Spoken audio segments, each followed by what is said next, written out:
Ես կանգնած եմ իմ կյանքիս մեջ,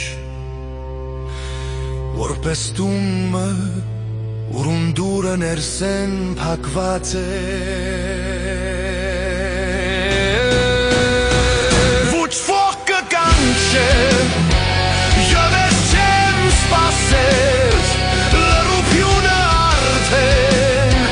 իմ անունս գիտեմ։ Ամեն բան, որ ես էի, մնաց իմ մեջ, առանց վկայության, և ամեն բան, որ պիտի լայի, չեկավ։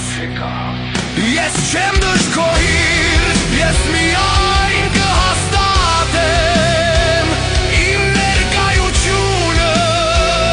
իբրև բեռ։ Եթե կյանքս իմաստ ունի, անպարտավոր չէ ինձի բացատրույլը։